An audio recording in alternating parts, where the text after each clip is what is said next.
الحمد لله نحمده ونستعينه ونستغفره ونعوذ بالله من شرور أنفسنا ومن سيئات أعمالنا من يهده الله فلا مضل له ومن يضلل فلا هادي له وأشهد أن لا إله إلا الله وحده لا شريك له وأشهد أن محمدا عبده ورسوله يا أيها الذين آمنوا اتقوا الله حق تقاته ولا تموتن إلا وأنتم مسلمون يا أيها الناس اتقوا ربكم الذي خلقكم من نفس واحدة وخلق منها زوجها وبث منهما رجالا كثيرا ونساء واتقوا الله الذي تساءلون به والأرحام إن الله كان عليكم رقيبا يا أيها الذين آمنوا اتقوا الله وقولوا قولا سديدا يصلح لكم أعمالكم ويغفر لكم ذنوبكم ومن يطع الله ورسوله فقد فاز فوزا عظيما اللهم صل على محمد وعلى آل محمد كما صليت على إبراهيم وعلى آل إبراهيم إنك حميد مجيد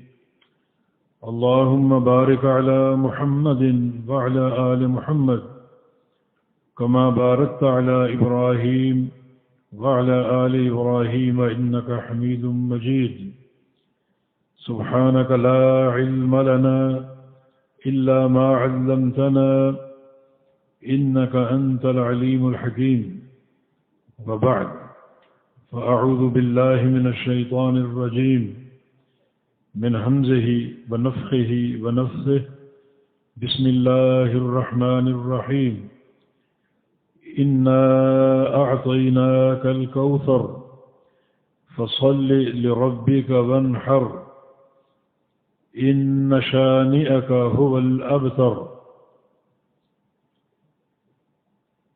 یہ سورۃ الکوثر ہے اور یہ نام اس سورہ مبارکہ کی پہلی آیت سے لیا گیا ہے. انا اعطیناک الکوثر، تو الکوثر نام پہلی آیت سے ماخوذ ہے. اور یہ سورہ مبارکہ مکہ میں نازل ہوئی اور بعض علماء کے قول کے مطابق مدینہ منورہ میں نازل ہوئی، اور یہ ممکن ہے کہ اس کا نزول 2 بار ہوا ہو، مکہ میں اور پھر مدینہ میں. اس سورہ مبارکہ میں اللہ تعالی نے رسول اللہ صلی اللہ علیہ وسلم کو مخاطب فرمایا ہے اور اپنے ایک احسان عظیم کی خبر دی ہے. انا، بے شک ہم نے، اعطینا، دیا ہے ہم نے، کا آپ کو. یہ کا ضمیر خطاب ہے جو واحد کے لیے مستعمل ہوتی ہے. بے شک دیا ہے ہم نے آپ کو الکوثر، کوثر. بے شک دیا ہے ہم نے آپ کو کوثر. کوثر کا معنی آپ نے خیر کثیر نیچے لکھا ہوا ہے کہ بہت زیادہ خیر آپ کو دی ہے.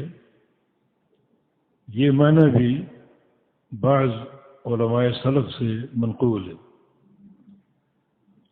اور کوثر سے مراد ایک مخصوص نعمت ہو سکتی ہے جس کا ذکر خود نبی علیہ السلام نے فرمایا، اور وہی تفسیر سب سے زیادہ معتبر ہے جو نبی علیہ السلام سے منقول اور ثابت ہو. چنانچہ سیدنا انس بن مالک رضی اللہ عنہ سے روایت ہے کہ کان رسول اللہ صلی اللہ علیہ وسلم بین اظہرنا فی المسجد کہ رسول کریم صلی اللہ علیہ وسلم مسجد میں ہمارے ساتھ تشریف فرما تھے. اذ اوفی اغفاءۃ کہ اچانک آپ کو اونگ آ گئی. اغفاء یا سنہ اونگ کے معنی میں. ایک اونگ ہوتی ہے اور ایک نیند ہوتی ہے. اونگ سر سے ہوتی ہے اور نیند دل سے. جب اونگ آتی ہے تو دل تقریباً بیدار ہوتا ہے اور ایک انسان اونگ کی حالت میں بھی اپنے ماحول کا احساس کر سکتا ہے. لیکن جب نیند طاری ہو جائے تو وہ دل سے ہوتی ہے جس سے انسان پوری طرح اپنے ماحول سے غافل ہو جاتا ہے. تو آپ کو اونگ آئی. ویسے رسول اللہ صلی اللہ علیہ وسلم کی نیند بھی سر سے ہوتی تھی اور آپ کا دل بحالت نیند بھی بیدار رہتا تھا. تنام عیناہ ولا ینام قلبہ. آپ کی آنکھیں سوتی تھیں اور آپ کا دل جاگتا رہتا تھا تاکہ اگر خواب کی حالت میں اللہ تعالیٰ کی وحی آ جائے تو اس کو ضبط کرنے کے لیے آپ بیدار ہوں. چنانچہ آپ کو اونگ آ گئی. ثم رفع رأسہ. پھر آپ نے اپنا سر اٹھا دیا متبسما مسکراتے ہوئے. تو صحابہ یہ سب دیکھ رہے تھے آپ کا اونگنا بھی اور مسکرانا بھی. تو صحابہ کرام نے سوال کیا کہ ما اضحکک یا رسول اللہ صلی اللہ علیہ وسلم. یا رسول اللہ علیہ وسلم آپ کیوں ہنسے؟ تو آپ نے ارشاد فرمایا لقد انزلت علی آنفا سورۃ. ابھی ابھی جب میں اونگ رہا تھا تو اللہ تعالیٰ کی طرف سے ایک سورت کا نزول مجھ پر ہوا.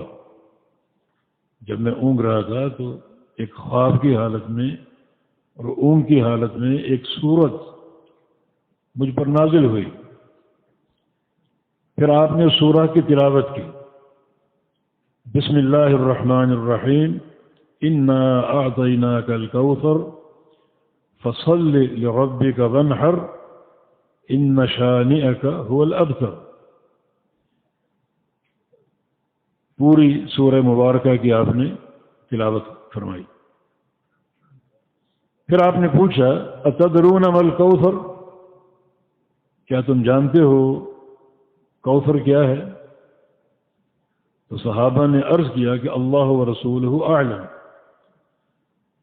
اللہ اور اس کا رسول زیادہ جانتے ہیں. اللہ جانتا ہے یا اللہ کا رسول جانتا ہے.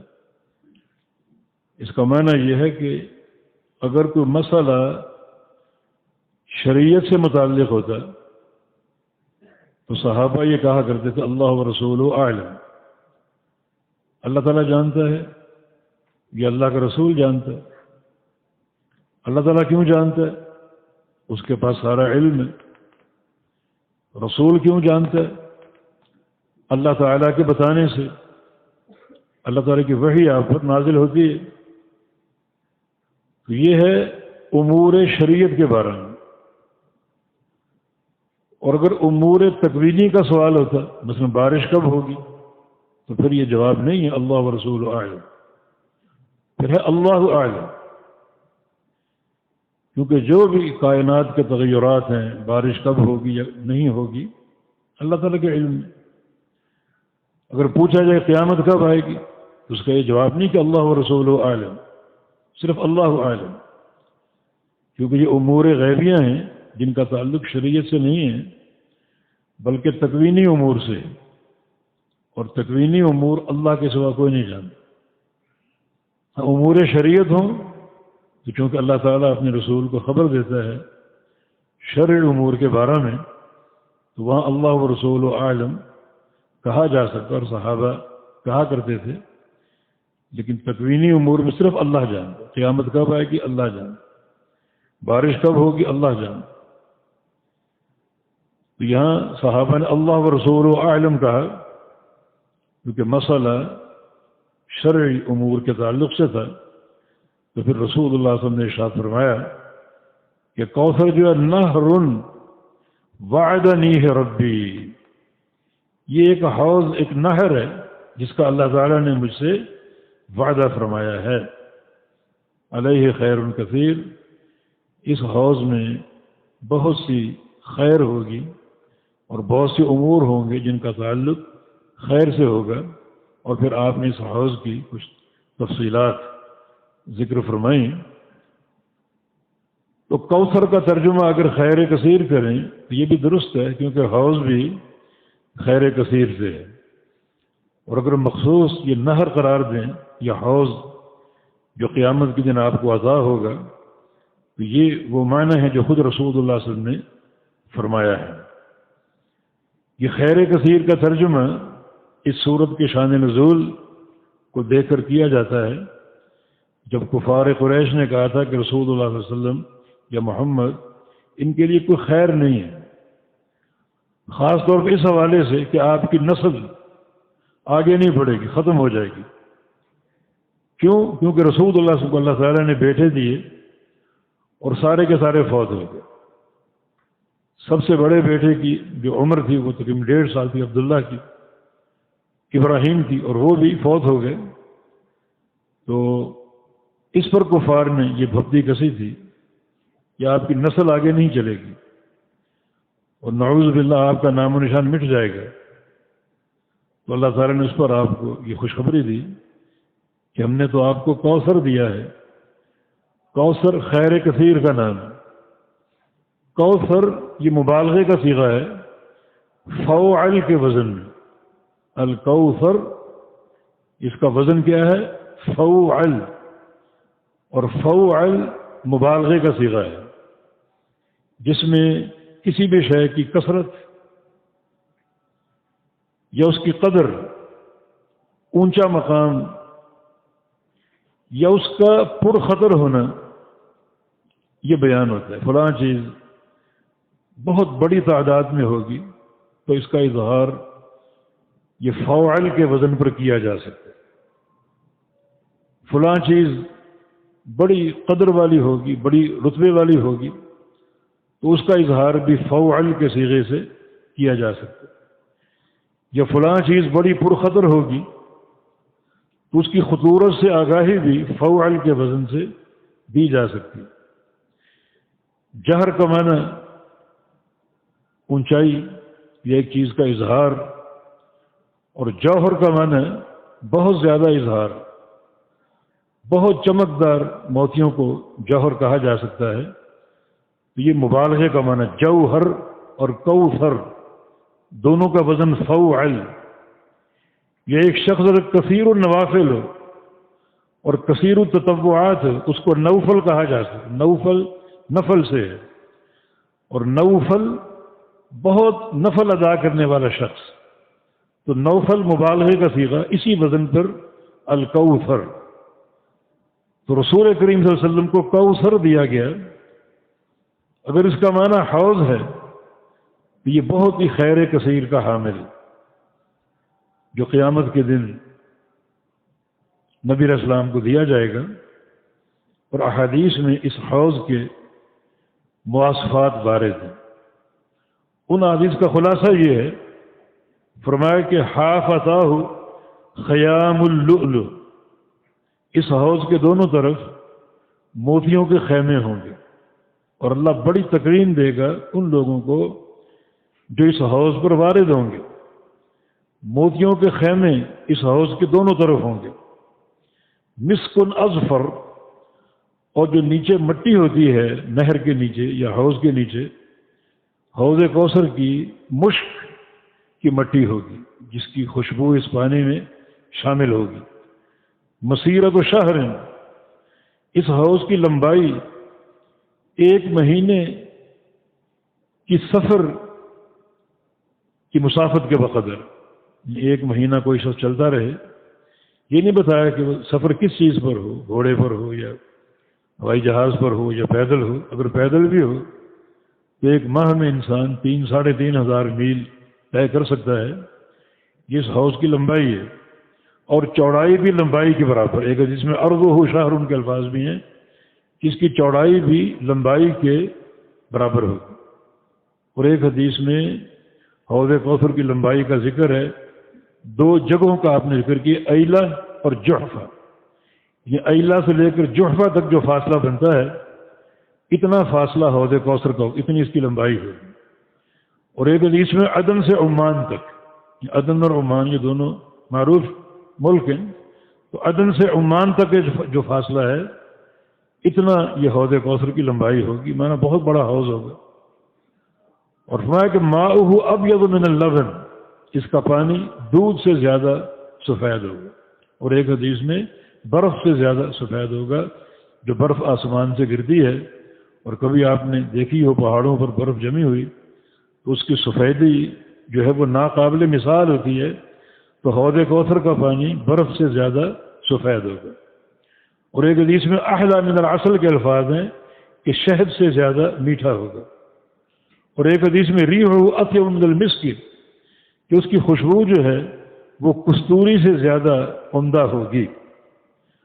میں کیزان ہو کا نجوم السماء، اور جو اس کے آب خورے ہوں گے وہ پیالے یا جام جن میں یہ پانی بھر کے پیش کیا جائے گا، ان پیالوں کی، ان آب خوروں کی تعداد آسمان کے ستاروں کے برابر.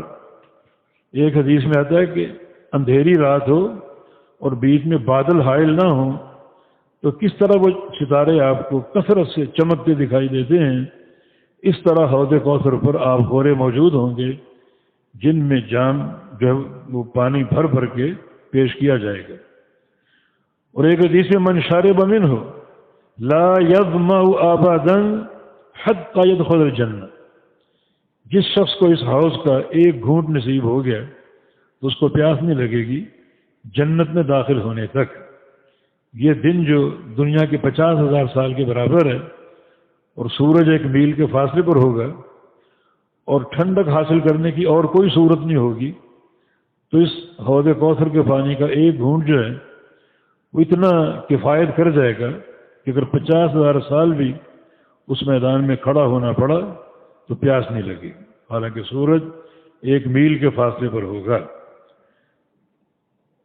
فرمایا کہ اول الناس ورود فقراء المہاجرین، سب سے پہلے میرے اس حوض پر جو لوگ وارد ہوں گے وہ فقراء مہاجرین ہیں.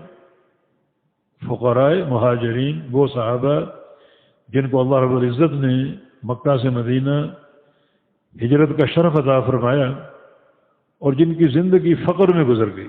وہ اسلام کا پہلا دور تھا جو فقر سے بھرپور تھا. بعد میں فتوحات ہوئیں لیکن بہت سے لوگ فتوحات کے دور سے پہلے اللہ تعالیٰ تک پہنچ گئے یا شہید ہو گئے. یہ فقراء مہاجرین فرمایا کہ الشعث رؤوسا، جن کے سروں کے بال اکثر پراگندہ رہتے تھے، الدانس ثیابا، اور کپڑے اکثر میلے رہتے تھے، لا ينكحون المتنعمات، اور ان کی شادیاں مالدار گھرانوں میں نہیں ہوتی تھی. مالدار لوگ انہیں دیکھ کر بھاگ جاتے تھے، ان کو بیٹی کون دے گا، تو اکثر ان کی شادیاں مالدار گھرانوں میں نہیں ہوتی تھیں. ولا يفتح لهم السدد، اور ان کو راستہ نہیں دیا جاتا تھا، گھروں میں داخل نہیں کیا جاتا تھا. اور نعوذ باللہ ان بعض جو کچے عقیدے کے لوگ کہ ان کو اگر گھر میں لائیں گے، راستہ دیں گے، یہ ایک نحوست کی علامت ہوگی، تو لوگ ان کو راستہ نہیں دیتے تھے اور اپنے گھروں میں داخل نہیں کرتے تھے، اور مالدار گھرانوں میں ان کی شادیاں نہیں ہوتی تھیں. تو سب سے پہلے یہ طبقہ حوض کوثر پر وارد ہوگا. اللہ تعالیٰ کی طرف سے بندوں کو جزا ملتی ہے ان کے دنیا کے کردار کی بنا پر. دنیا میں یہ لوگ فاقے برداشت کرتے تھے اور پیاسے رہتے تھے اکثر، تو اللہ تعالیٰ آج ان کو سب سے پہلے اپنی مہمان نوازی پیش کرے گا اور حوض کوثر کے جام اللہ تعالیٰ ان کو عطا فرمائے گا. اللہ تعالیٰ ہمیں بھی ان میں شامل فرمائے. اور ایک حدیث میں یشخب فیہ میزابان من الجنہ، اس حوض میں جنت کے 2 پرنالے گریں گے، یعنی جنت کی نہروں سے پانی صادر ہوگا اور 2 پرنالے اس حوض کوثر میں گریں گے، اور وہ پانی بھی حوض کوثر کے پانی میں شامل ہو جائے گا. نبی علیہ السلام نے بعض حدیث میں حوض کوثر کا ذکر کیا ہے، اور خاص طور پہ جو آپ کی عمر کا آخری حصہ تھا اور چند دن آپ کے انتقال کو باقی رہ گئے تھے، تو آپ نے شہدائے احد کی زیارت کی، ان کی قبروں پر گئے، ان کے لیے دعا کی، اور پھر آپ واپس مدینہ مسجد میں لوٹے اور ممبر پر آپ نے خطبہ ارشاد فرمایا۔ اس کو راوی نے تعبیر کیا کل مودع الاحیاء والاموات، گویا آپ الوداع کہنے والے ہیں زندہ لوگوں کو بھی اور فوت شدگان کو بھی۔ فوت شدگان کو الوداع کہنے کے لیے آپ نے شہدائے احد کے قبرستان کی زیارت کی اور وہاں جا کر دعا کی، اور زندہ کو الوداع آپ نے فرمایا مسجد نبی میں لوٹ کر ممبر پہ خطبہ ارشاد فرما کر۔ اور کل مودع الاحیاء والاموات، گویا آپ احیاء اور اموات کو الوداع کہہ رہے تھے، اور اس موقع پر آپ نے الفاظ بھی کہے تھے کہ انی فارضکم علی الحوض، میں حوض کوثر پہ تم سے پہلے پہنچ جاؤں گا اور تمہارا انتظار کروں گا، تم سے پہلے پہنچ کر تمہارا انتظار کروں گا، مانا اب الوداع، اور میری تمہاری ملاقات جو ہے وہ حوض کوثر پہ ہوگی۔ اس موقع پر آپ نے یہ بھی فرمایا تھا کہ استخنا اخواننا، کہ ہمیں اپنے بھائیوں سے ملنے کا شوق ہو گیا، اپنے بھائیوں سے ملنے کا شوق ہو گیا۔ صحابہ نے عرض کیا السنا اخوانک، ہم بھی تو آپ کے بھائی ہیں اور ہم آپ سے مل رہے ہیں۔ فرمایا کہ انتم اصحابی، تم میرے اصحاب ہو، دوست ہو، ساتھی ہو۔ اور بھائی کون ہے؟ بھائی وہ جو اب تک پیدا نہیں ہو، اب تک آئے نہیں، آئیں گے اور مجھ پر بن دیکھے ایمان لائیں گے، وہ میرے بھائی۔ اللہ رب العزت ہمیں بھی ان اخوان میں شامل فرمائے، وہ بعد میں آئیں گے اور مجھ پر ایمان لائیں گے بن دیکھے۔ تو یہ اس حدیث میں آپ نے حوض کوثر کا ذکر کیا کہ انی فرضکم علی الحوض، کہ میں حوض کوثر پر تمہارا پہلے پہنچ کر انتظار کروں گا، پہلے میں پہنچوں گا اور پھر تمہارا انتظار کروں گا۔ ایک اور حدیث میں آپ نے حوض کوثر کا ذکر کیا، وہ قابل غور، فرمایا کہ ما بین بیتی و منبری روضۃ من ریاض الجنہ، کہ میرے اس گھر سے لے کر میرے منبر تک جو ٹکڑا ہے وہ جنت کا باغیچہ ہے۔ یہ بات آپ نے حجرہ عائشہ سے فرمائی، منبر تک، مانا حجرہ عائشہ سے لے کر منبر تک جو ٹکڑا ہے وہ جنت کا باغیچہ ہے، اور یہ ٹکڑا اللہ تعالیٰ قیامت کے دن جنت میں لگائے گا، بڑے ایک حسن کے ساتھ اور ایک امتیازی شکل میں۔ پھر آپ نے فرمایا کہ ممبر ید الحوض، میرا جو ممبر ہے یہ حوض کوثر پر قائم ہے، میرا ممبر میرے حوض پر قائم ہے، ممبر یا حوض، میرا ممبر میرے حوض پر قائم ہے۔ یہ ارشاد تھوڑا سا غور کی دعوت دیتا ہے۔ واللہ اعلم اس کا معنی یہ ہو سکتا ہے کہ حوض کوثر پر وارد ہونے والے وہ لوگ ہیں جو اس چیز کا اہتمام کریں جس پر جو اس ممبر کو جگہ دے رہا ہے، یہ ممبر حوض پر ہے، اور اللہ تعالیٰ قیامت کے دن حوض کوثر کا پانی ان لوگوں کو عطا فرمائے گا جنہوں نے اس ممبر کا دنیا میں اہتمام کیا۔ ممبر پر اہتمام کرنے کا معنی، ممبر جو مرکز ہے بیان حق کا، نشر کتاب و سنت کا، رسول اللہ صلی اللہ علیہ وسلم کی خالص تعلیمات کا، جنہوں نے اس ممبر سے بیان ہونے والی تعلیمات اور کتاب و سنت کو اپنا لیا، انہیں اللہ رب العزت حوض کوثر کا پانی عطا فرمائے۔ اور جن لوگوں کے تعلقات میں ملاوٹ آ گئی، فلاں کا قول، برادری، ماں باپ، آبا و اجداد، فلاں پیر، فلاں مرشد، فلاں امام، ملاوٹ آ گئی تو یہ بدعتی لوگ حوض کوثر سے محروم ہیں، اور اس کی تفصیل بخاری مسلم کی احادیث میں موجود ہے۔ جب نبی علیہ السلام نے فرمایا کہ میرے اس حوض پر کچھ لوگ آئیں گے لیکن اختلجوا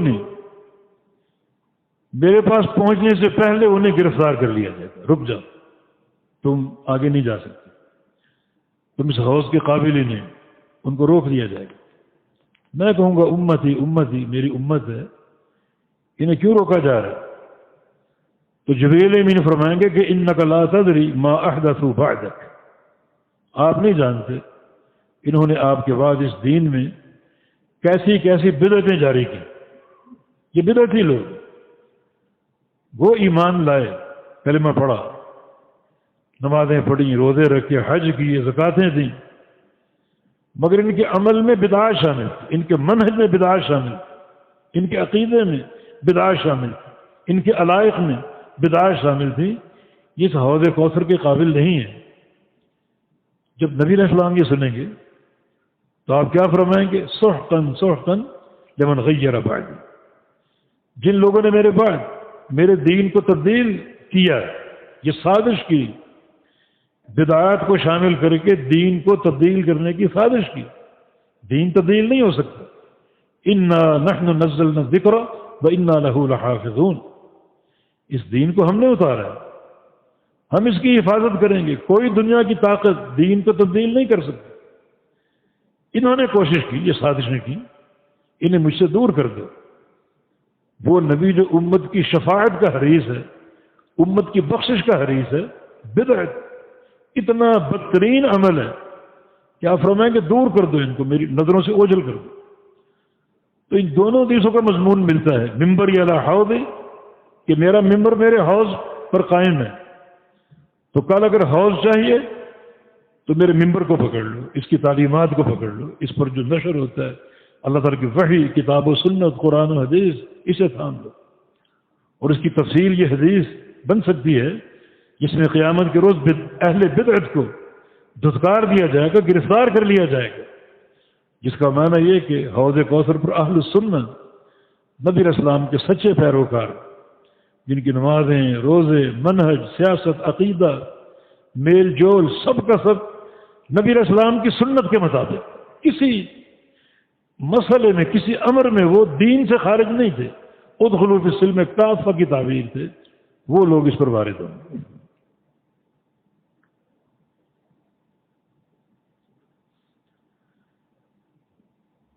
تو انا اعطیناک الکوثر، بے شک ہم نے آپ کو کوثر عطا فرمایا۔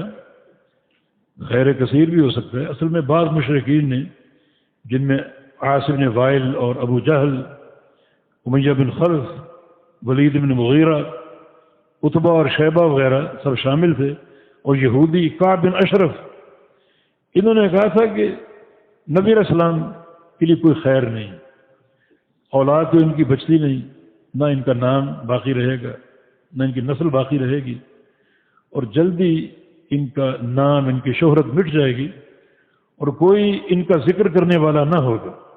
اللہ تعالیٰ نے آپ کو خیر کثیر کی بشارت دی، اور اس خیر کثیر میں حوض کوثر بھی شامل ہے، جو آپ کی تسلی اور تشفی کا اور امت کے اطمینان کا ایک بہت بڑا ذریعہ ہے۔ 50,000 سال کا وہ دن، اور سورج 1 میل کے فاصلے پر ہوگا، آج کروڑہا میل کا فاصلہ ہے، اور گرمی دیکھ لو باہر جا کر، جب یہی سورج قریب آتے آتے 1 میل کے فاصلے پر ہوگا، اور سورج بھی دنیا کا نہیں بلکہ آخرت کا، جس کو اور زیادہ گرم کیا جائے گا، تو کیا نیچے شدت اور حدت ہوگی اور کتنی تیزی ہوگی اس وقت یقیناً، جب کہ پورے میدان معاشر میں کہیں ایک قطرہ پانی کا نہیں ملے گا، نہ کوئی اور ٹھنڈک کا سامان، نہ کوئی اے سی، نہ کوئی پنکھا، اور نہ کوئی مشروبات، کچھ نہیں ہوگا، صرف یہ ایک حوض ہے بس، یا پھر اللہ تعالیٰ کا پیدا کردہ سایہ، یا اللہ کے عرش کا سایہ، وہ سایہ ہوگا یا حوض کوثر کا پانی ہوگا۔ یہ عظیم الشان بشارت ہے۔ اس بشارت پر آپ کو کیا کرنا ہے؟ فَصَلِّ لِرَبِّكَ وَانْحَرْ، یہ فا برائے تعقیب ہے، تعقیب، یا فا سببیہ، یہ فا کے دونوں معنی ہو سکتے ہیں، یعنی ہم نے آپ کو کوثر دیا، اب اس کے بعد تعقیب، تعقیب کا معنی اس کے بعد کیا کرنا ہے، اس کے بعد آپ نے کیا کرنا ہے؟ اللہ تعالیٰ کا شکر ادا کریں اتنی عظیم الشان نعمت پر، اور شکر کیسے ادا کریں؟ فصلی، بس آپ نماز پڑھیے. تو یہ فا سبب کی بھی ہو سکتی ہے کہ آپ کو حوض کوثر دیا، اس سبب سے آپ نماز پڑھیے. ربک، اپنے رب کے لیے نماز پڑھیے، اپنے رب کے لیے. اور وہی قابل قبول ہے. ان صلاتی و نسکی و محیای و مماتی للہ رب العالمین لا شریک لہ وبذلک امرت. نماز یا قربانی اور پوری حیات اور پوری ممات، زندگی اور موت اللہ رب العالمین کے لیے ہے. تو فصلی، پس نماز پڑھیے، لربک، اپنے رب کے لیے، ونحر، اور قربانی دیجیے اپنے رب کے لیے.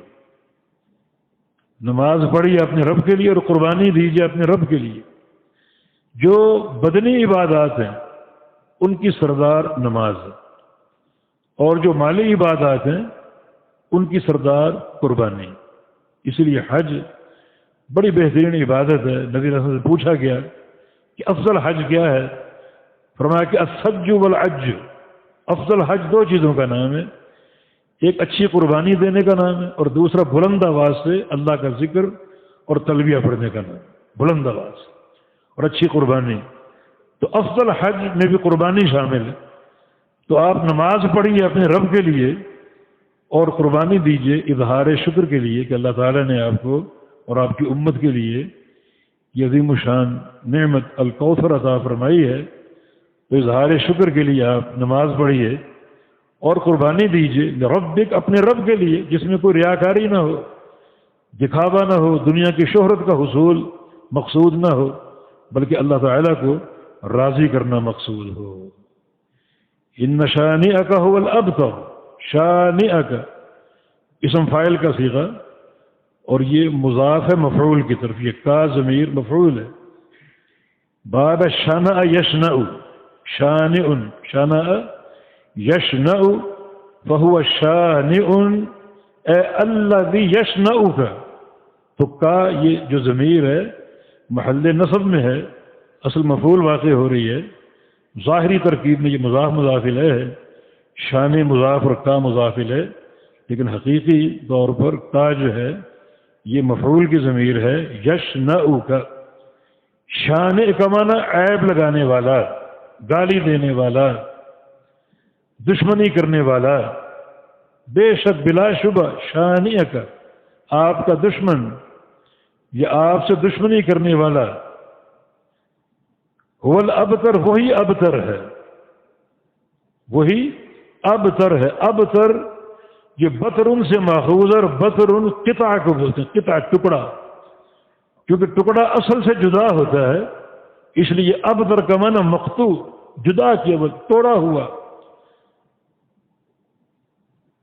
اور اہل عرب ابتر اس شخص کو بولتے ہیں لا عاقب لہ، لا ولد لہ، جو لا ولد ہو، جس کی اولاد نہ ہو، جس کی کوئی نسل نہ ہو. کہ جو لوگ آپ کو مطعون اور متہم کر رہے ہیں اور آپ کی عیب جوئی کر رہے ہیں کہ آپ کی نسل ختم ہو جائے گی اور کوئی آپ کی اولاد نہیں آگے بڑھے گی، وہی ابتر ہے، وہی لا ولد ہے، وہی لا عقب ہے، انہی کی نسل ختم ہو جائے گی. چنانچہ تاریخ شاہد ہے اور یہ زمانہ بھی شاہد ہے. پیارے پیغمبر محمد الرسول اللہ صلی اللہ علیہ وسلم اللہ تعالیٰ نے کتنی عزت دی. آپ کا نام اب تک روشن ہے. جہاں جہاں اللہ کا نام گونجتا ہے وہاں رسول اللہ کا نام بھی گونجتا ہے صلی اللہ علیہ وسلم. اور آپ کی اولاد بھی حسن حسین رضی اللہ عنہما کے توسط سے منتشر پھیلی ہوئی ہے دنیا بھر میں. تو آپ کی عقب بھی موجود ہے، اولاد بھی موجود ہے، عزت بھی موجود ہے، رفعت شان بھی موجود ہے. اور اللہ تعالیٰ کے وعدے دنیا اور آخرت میں کامیابی کے، جن میں ایک وعدہ حوض کوثر کا جو اللہ نے آپ کو عطا فرمایا. اس کے برعکس آج کوئی نام نہیں ہے عاص بن وائل کا، ابو جہل کا، امیہ بن خلف کا، ولید بن مغیرہ کا. نہ ان کی نسل کا کوئی ذکر ہے، نہ ان کی اولاد کا کوئی ذکر ہے. ان کے نام و نقوش مٹ چکے ہیں، نہ عتبہ کا، نہ شیبہ کا، نہ کعب بن اشرف کا، کوئی ان کا نام لیوا نہیں ہے.